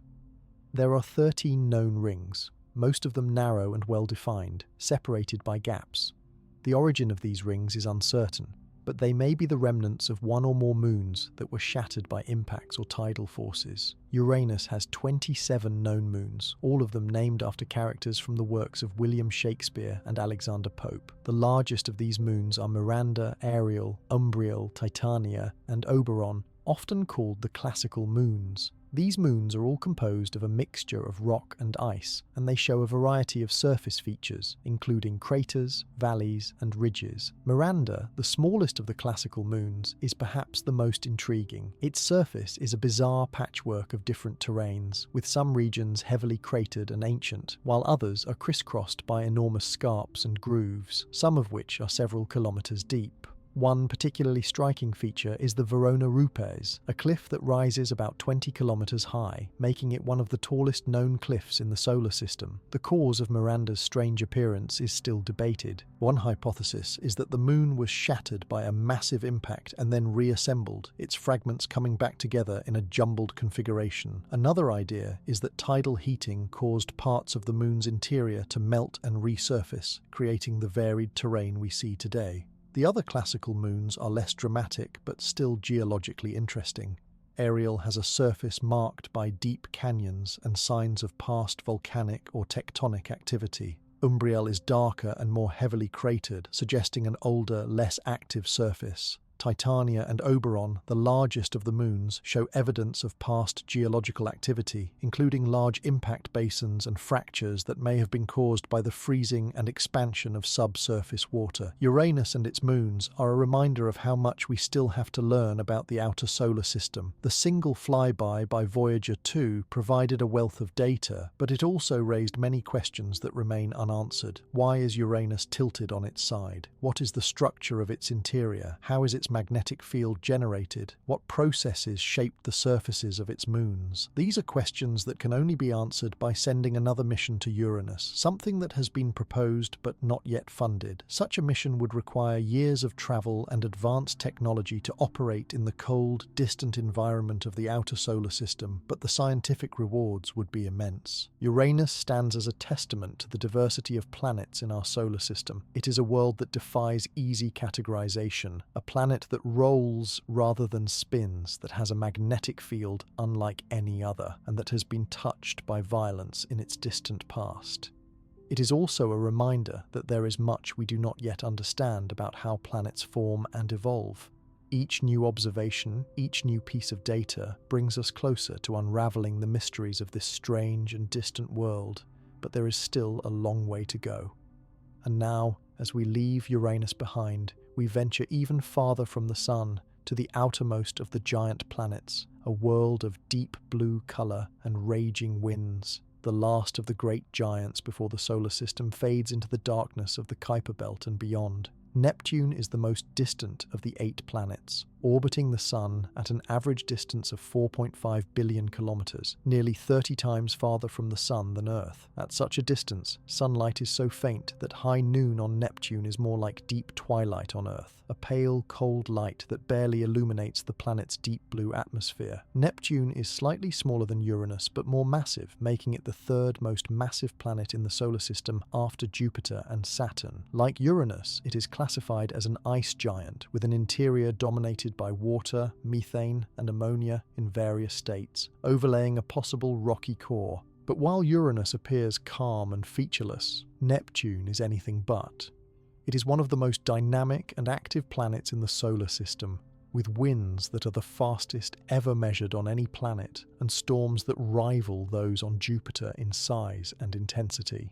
Neptune's atmosphere is a stunning deep blue, even more vivid than Uranus's pale blue-green. This colour also comes from methane, which absorbs red light and scatters blue light back into space. But Neptune's atmosphere contains an additional, still unidentified component that makes its colour richer and more intense. The atmosphere is banded with clouds, though the bands are less pronounced than those on Jupiter and Saturn. White, cirrus-like clouds of methane ice float high above the main cloud deck, casting shadows that are visible in images taken by spacecraft and telescopes. These clouds are constantly changing, forming and dissipating over the course of days or weeks, a sign of the planet's turbulent atmosphere. The most striking feature in Neptune's atmosphere is the presence of large, dark storms. When Voyager 2 flew past Neptune in 1989, it observed a massive storm in the southern hemisphere, dubbed the Great Dark Spot, similar in some ways to Jupiter's Great Red Spot. This storm was about the size of Earth and was surrounded by bright white clouds that likely formed when gas was forced upward by the storm and then cooled, causing methane to condense into ice crystals. The Great Dark Spot rotated counterclockwise and drifted westward across the planet, but it did not last. When the Hubble Space Telescope observed Neptune a few years later, the Great Dark Spot had disappeared, replaced by other storms that have since come and gone. This transient nature of Neptune's storms is in stark contrast to Jupiter's long-lived Great Red Spot and suggests that the dynamics of Neptune's atmosphere are different in important ways. The winds on Neptune are among the most powerful in the solar system, reaching speeds of over 2,000 kilometers per hour near the equator. These winds blow in the opposite direction to the planet's rotation, a phenomenon known as retrograde motion, and they are thought to be driven by the planet's internal heat. Like Jupiter, Saturn, and Uranus, Neptune radiates more energy into space than it receives from the Sun. This internal heat source drives convection in the atmosphere, creating powerful updrafts and jet streams that manifest as the fierce winds we observe. The origin of this internal heat is still debated, but it is likely a combination of residual heat from the planet's formation and the gradual settling of heavier materials toward the core, releasing gravitational energy in the process. Neptune's interior structure is thought to be similar to that of Uranus, with a thick mantle of water, methane, and ammonia surrounding a rocky core. However, the details are uncertain because we have very limited data. Voyager 2's flyby provided a snapshot of the planet's atmosphere and magnetic field, but it could not probe the interior directly. The magnetic field of Neptune, like that of Uranus, is highly tilted relative to the planet's rotation axis, offset by about 47 degrees, and it is also offset from the planet's center. This suggests that the magnetic field is generated in the outer layers of the mantle, where the icy materials are under such extreme pressure that they become electrically conductive. The resulting magnetosphere is complex and asymmetric, wobbling as the planet rotates, and it creates auroras near the planet's poles, though these are difficult to observe due to Neptune's great distance from Earth. Neptune has a system of rings, though they are faint and difficult to detect. The rings were discovered in the 1980s through a combination of ground-based observations and data from Voyager 2. There are 5 main rings, named after astronomers who contributed to the study of Neptune, and they are composed of dark, rocky particles mixed with dust. Some of the rings contain clumps or arcs of material, regions where the density of particles is higher than in the surrounding ring. These arcs are thought to be confined by the gravitational influence of nearby moons, particularly a small moon called Galatea, which orbits just inside the outermost ring.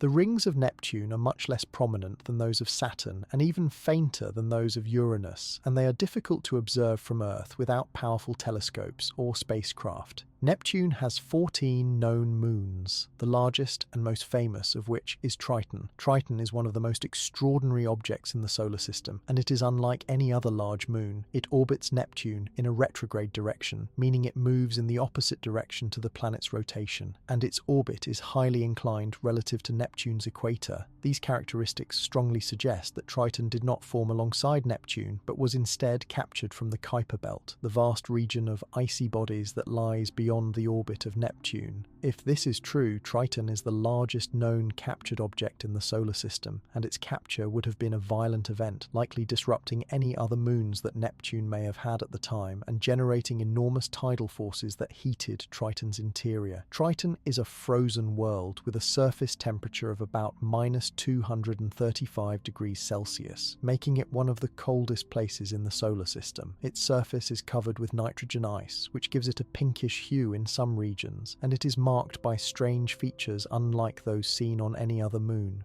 When Voyager 2 flew past Triton, it observed geysers erupting from the surface, shooting plumes of nitrogen gas and dark material several kilometers into the thin atmosphere. These geysers, or cryovolcanoes, are thought to be driven by seasonal heating from the distant sun, which warms the nitrogen ice just enough to cause it to sublimate and erupt. The dark material carried by the geysers is believed to be organic compounds, possibly tholins, created by the interaction of sunlight with methane in Triton's atmosphere. Triton's surface is young, with very few impact craters, indicating that it has been resurfaced relatively recently in geological terms. This suggests that the Moon has been geologically active, perhaps driven by tidal heating or by heat generated during its capture by Neptune. The surface is covered with strange terrain, including vast plains of frozen nitrogen, ridges and depressions that may be the result of cryovolcanism or tectonic activity. There are also cantaloupe terrain regions, so named because they resemble the skin of a melon, with a surface covered in pits and ridges that may have formed when the icy crust expanded and fractured. Triton also has a very thin atmosphere, composed mostly of nitrogen with traces of methane. This atmosphere is so tenuous that it exerts almost no pressure, but it is dense enough to support faint hazes and clouds. The interaction between the atmosphere and the surface creates seasonal variations, with nitrogen ice sublimating in sunlight and recondensing in shadow, creating a cycle that gradually alters the surface over time. Triton's retrograde orbit is slowly decaying, which means that tidal forces from Neptune are gradually pulling the Moon closer to the planet. In a few billion years, Triton will likely cross the Roche limit, the distance at which tidal forces will tear it apart, and it will be destroyed, its remnants forming a spectacular ring system around Neptune. The other moons of Neptune are much smaller and less well known. The second largest moon, Proteus, is irregularly shaped and heavily cratered, suggesting that it has been battered by impacts over billions of years. Several other small moons orbit closer to Neptune, some of them embedded within the planet's ring system. These moons are thought to be fragments of larger bodies that were destroyed by impacts or tidal forces, and they play a role in shaping the structure of the rings. Neptune's discovery itself is a remarkable story, one that demonstrates the power of mathematics and the predictive nature of physics. In the early 1800s, astronomers noticed that the orbit of Uranus was not quite following the path predicted by Newton's laws of gravitation. There were small but persistent discrepancies, and some scientists suggested that these could be explained by the gravitational pull of an unknown planet beyond Uranus. Two mathematicians, Urbain Le Verrier in France and John Couch Adams in England, independently calculated where this hypothetical planet should be located based on the perturbations in Uranus's orbit. In 1846, Le Verrier sent his predictions to astronomers at the Berlin Observatory, and within a single night of searching, they found Neptune almost exactly where Le Verrier had predicted. It was a triumph of theoretical astronomy, and one of the first times a planet had been discovered, not by direct observation but by mathematical prediction. Since its discovery, Neptune has fascinated astronomers, but it remains one of the least explored planets in the solar system. Voyager 2 is the only spacecraft ever to visit Neptune, and its flyby in 1989 provided the only close-up images and data we have. The images revealed a dynamic, active world, far more interesting than anyone had expected, and they raised many questions that remain unanswered. What drives the powerful winds? How do the storms form and evolve? What is the exact composition and structure of the interior? How did Triton come to be captured? And what does its geology tell us about the early history of the outer solar system? There are currently no missions planned to return to Neptune, though proposals have been made for orbiters and even landers on Triton. Such a mission would take many years to reach Neptune, given the vast distance, and it would require advanced technology to operate in the cold and distant environment. But the scientific rewards would be tremendous. Neptune and Triton are key to understanding the ice giants, a class of planet that may be the most common type in the galaxy, and they are also windows into the processes that shaped the outer solar system billions of years ago. Neptune is a world of extremes. It is the most distant planet, the windiest planet, and one of the coldest. It is a world of deep blue beauty and violent storms, of frozen moons and faint rings. It marks the outer edge of the realm of the giant planets, the last of the great worlds before the solar system fades into the darkness of the Kuiper Belt and the scattered disk beyond. And yet, for all its distance, Neptune is still part of our solar system, still bound by the same physical laws that govern Earth, still shaped by the same processes that built all the planets. It is a reminder of the incredible diversity of worlds that exist even in our own cosmic backyard, and it is a challenge to future generations of explorers who will one day venture out to see it up close. The gas giants, for all their beauty and strangeness, are not isolated curiosities. They are integral to the structure and history of the solar system, and their influence extends far beyond their own orbits. The presence of Jupiter, Saturn, Uranus, and Neptune has shaped the distribution of material in the solar system, influenced the orbits of smaller bodies, and may have even played a crucial role in the development of life on Earth. To understand the significance of the gas giants, we need to step back and look at the solar system as a whole, not as a static arrangement of planets, but as a dynamic system that has evolved over billions of years. One of the most important roles the gas giants have played is in shaping the architecture of the solar system. In the early solar system, when the planets were still forming, the disk of gas and dust was filled with countless planetesimals, the building blocks of planets. These planetesimals collided and merged to form larger bodies, but not all of them were incorporated into planets. Some were scattered by the gravitational influence of the growing giants, flung into new orbits, or even ejected from the solar system entirely. This scattering process was particularly intense around Jupiter, the most massive of the planets, and it had profound consequences for the rest of the solar system. Jupiter's gravity is so strong that it acts as a barrier, preventing material from the inner and outer solar system from mixing freely. This is one reason why the asteroid belt, the region between Mars and Jupiter, never coalesced into a planet. The gravitational influence of Jupiter stirred up the planetesimals in this region, causing collisions that shattered them rather than allowing them to merge. As a result, the asteroid belt is filled with countless rocky bodies, ranging in size from tiny grains to dwarf planets like Ceres, but there is no single large planet. Without Jupiter, this region might have formed another rocky world, possibly altering the entire structure of the inner solar system. Jupiter's influence also extends to comets. Many comets originate in the Kuiper belt, or the even more distant Oort cloud, vast reservoirs of icy bodies that orbit the Sun far beyond the planets. Occasionally, gravitational perturbations send these comets plunging into the inner solar system, where they can be observed from Earth as bright, glowing objects with long tails. When a comet passes near Jupiter, the planet's gravity can alter its orbit dramatically, sometimes slinging it out of the solar system or sending it into a collision course with the Sun or one of the inner planets. This has happened many times over the history of the solar system, and it continues to happen today. One of the most famous examples of Jupiter's influence on comets occurred in 1994, when comet Shoemaker-Levy 9 collided with Jupiter. The comet had been captured by Jupiter's gravity and broken into more than 20 fragments, which then plummeted into the planet's atmosphere over the course of a week. Each impact released enormous amounts of energy, creating dark scars in Jupiter's clouds that were visible from Earth and provided a dramatic reminder of the violence that can occur in the solar system. The event also highlighted Jupiter's role as a cosmic shield, absorbing impacts that might otherwise have struck the inner planets. There is evidence that Jupiter has not always orbited at its current distance from the Sun. In the early solar system, interactions with the gas and dust in the protoplanetary disk caused the giant planets to migrate, moving inward or outward over millions of years. One of the most widely discussed models of this migration is called the Grand Tack hypothesis.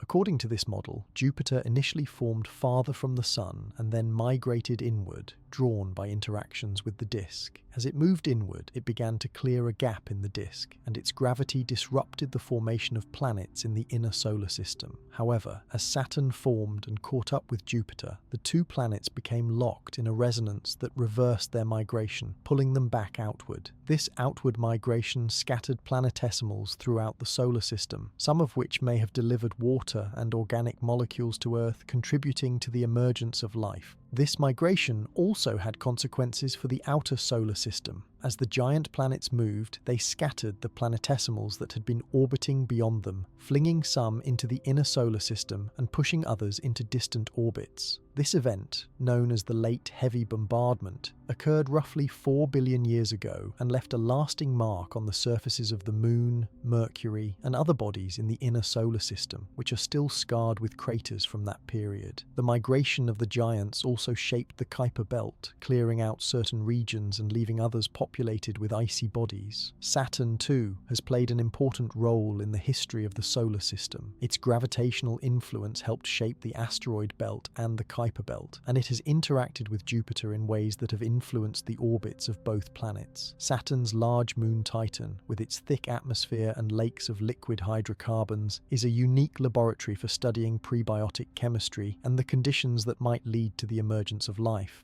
If Titan has a subsurface ocean, as some evidence suggests, it could be another potential abode for life, adding to the growing list of places in the solar system where life might exist or have existed in the past. Uranus and Neptune, though smaller and more distant, have also left their mark.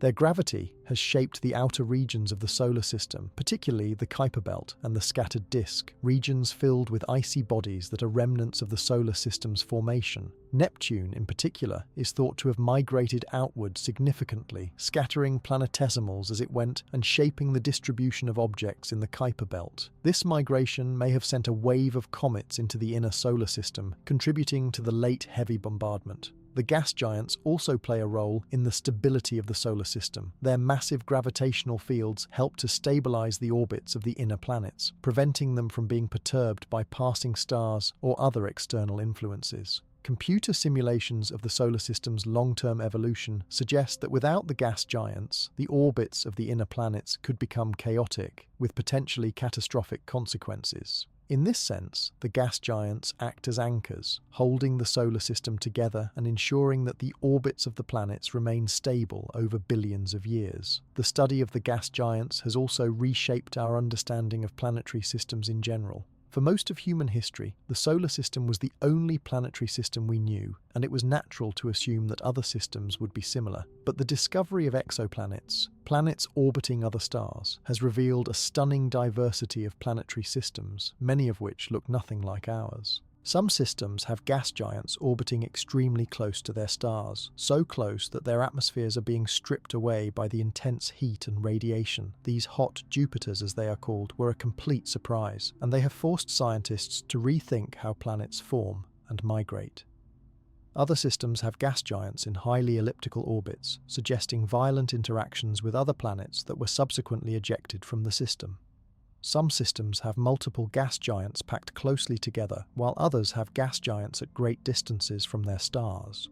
This diversity suggests that planetary formation is a complex and chaotic process, and that our own solar system, with its gas giants in relatively circular orbits far from the Sun, may be somewhat unusual. The gas giants of our solar system are also important for understanding the conditions necessary for life. While the gas giants themselves are unlikely to harbour life, their moons are a different story.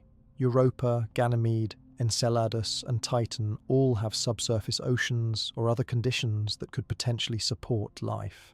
The discovery of these environments has expanded the definition of the habitable zone, the region around a star where conditions are right for liquid water to exist. It is no longer necessary for a world to be in the traditional habitable zone to be considered potentially habitable. Tidal heating, internal heat, and other processes can create habitable environments even in the cold outer reaches of a planetary system. The gas giants have also taught us about the limits of our knowledge and the importance of exploration. Despite all the spacecraft we have sent to study them, there is still so much we do not know. What lies at their cores? How do their magnetic fields work? What drives the storms on Jupiter and the winds on Neptune? How do the moons interact with their parent planets? These are questions that can only be answered by continued exploration, by sending new missions to study these worlds in greater detail, and by developing new technologies that allow us to probe their interiors and atmospheres.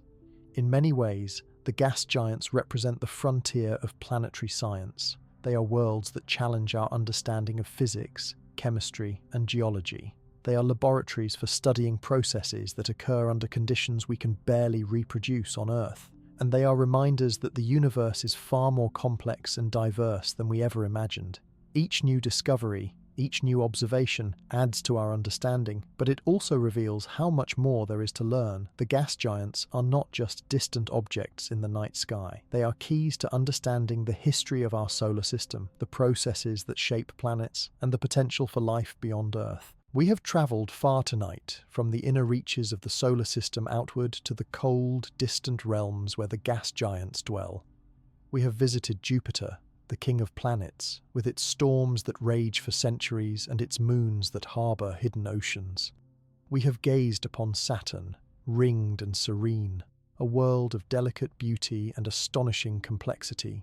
We have encountered Uranus, tilted on its side, a planet that rolls through space in defiance of the rules we thought we knew, and we have ventured to Neptune, the windiest world, a deep blue gem at the edge of the known solar system. Each of these giants has revealed something profound about the nature of planets, the history of our solar system, and the incredible diversity of worlds that exist even in our own cosmic neighborhood. But for all that we have learned, there is so much more we do not yet know. The gas giants remain mysterious in many ways. Their interiors are hidden from us, shielded by thousands of kilometers of dense atmosphere and crushing pressure. Their magnetic fields, while powerful, are not fully understood. Their storms, while spectacular, are driven by processes that we are only beginning to unravel, and their moons, some of the most intriguing places in the solar system, hold secrets that we have only just begun to uncover. Europa's ocean, Titan's lakes, Enceladus's geysers, Triton's cryovolcanoes,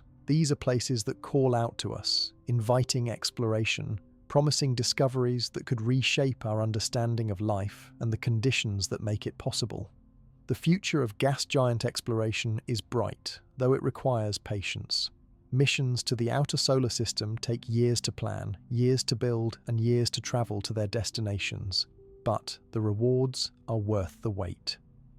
NASA's Europa Clipper mission, set to launch in the coming years, will study Europa in unprecedented detail, flying close to the Moon dozens of times to map its surface, measure the thickness of its ice shell, and analyze the composition of its ocean. The European Space Agency's JUICE mission will study Jupiter and 3 of its largest moons, including Ganymede, the only moon with its own magnetic field. There are proposals for missions to return to Uranus and Neptune, to study Saturn's moon Titan with a lander or a submarine, and to explore the rings of Saturn in even greater detail. Each of these missions has the potential to revolutionize our understanding of these distant worlds. In the more distant future, human exploration of the gas giants is not out of the question. While it is unlikely that we will ever land on the gas giants themselves, given their lack of a solid surface and the extreme conditions in their atmospheres, their moons are another matter. A human mission to Europa or Titan, while enormously challenging, is not beyond the realm of possibility. Such a mission would require new technologies, new propulsion systems, and new ways of surviving in the harsh radiation environment near Jupiter or the extreme cold of the outer solar system. But humans have a long history of pushing the boundaries of what is possible, and the moons of the gas giants represent some of the most tantalizing destinations in the solar system. The study of gas giants also has implications that extend far beyond our own solar system. As we have discovered thousands of exoplanets orbiting other stars, we have found that gas giants are common, perhaps even more common than rocky planets like Earth.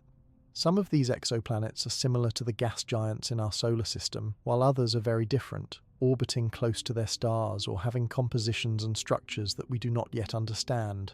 By studying the gas giants of our own solar system, we are learning not just about our own cosmic neighborhood, but about planetary systems in general, about how planets form, how they evolve, and what determines their final characteristics. The gas giants are, in a sense, a laboratory for understanding planets everywhere. There is also a philosophical dimension to the study of the gas giants. These are worlds that remind us of the incredible scale and diversity of the universe. They are places that we will never be able to visit in person, at least not in the way we visit a rocky planet or a moon. They are places where the very concepts of surface and atmosphere become blurred, where the conditions are so extreme that they challenge our intuition and our understanding of physics. And yet, they are also places that we can study, observe, and learn from. They are proof that the universe is full of wonders, that there are always new things to discover, and that the quest for knowledge is one of the defining characteristics of being human. As we come to the end of this journey, it is worth taking a moment to reflect on what we have seen. We have stood, at least in our imaginations, at the edge of storms larger than our entire planet. We have watched moons erupt with geysers of water and ice, hinting at oceans hidden beneath frozen crusts. We have seen rings of unimaginable beauty, thin as paper, yet stretching for hundreds of thousands of kilometers. We have felt, through the data and images sent back by spacecraft, the presence of worlds that are utterly alien, yet also strangely familiar, governed by the same laws of physics that govern our own world. The gas giants are not just objects in the sky, they are part of our story, part of the history of the solar system that gave rise to Earth and to life. They have shaped the orbits of comets and asteroids, influenced the delivery of water and organic molecules to the inner planets, and acted as shields and disruptors, guardians and architects of the solar system's structure. Without them, the solar system would look very different, and it is quite possible that Earth itself would not exist in its current form. In that sense, we owe our existence, at least in part, to the gas giants. And beyond their role in our own history, the gas giants are windows into the broader universe. They teach us about the processes that shape planets, the conditions under which moons can harbour oceans, and the incredible diversity of environments that can exist in a planetary system. They remind us that habitability is not confined to places that look like Earth, that life, if it exists elsewhere, may be found in the most unexpected places, under ice, in underground oceans, on moons orbiting distant giants. They challenge us to think more broadly, to question our assumptions, and to remain open to the possibility that the universe is far stranger and more wonderful than we can yet imagine. So where does this journey leave us? Perhaps it leaves us with a sense of wonder, a renewed appreciation for the complexity and beauty of the solar system we call home. Perhaps it leaves us with questions, a desire to know more, to see more, to understand more.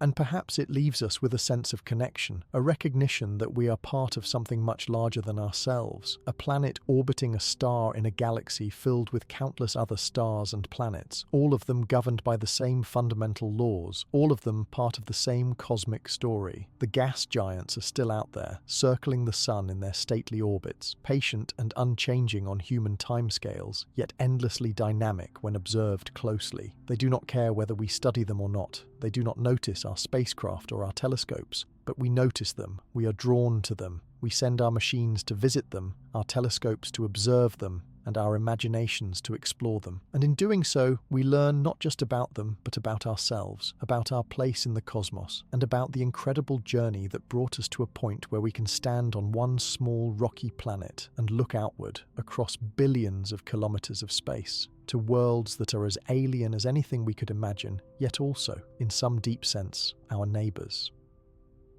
Thank you for taking this journey with me.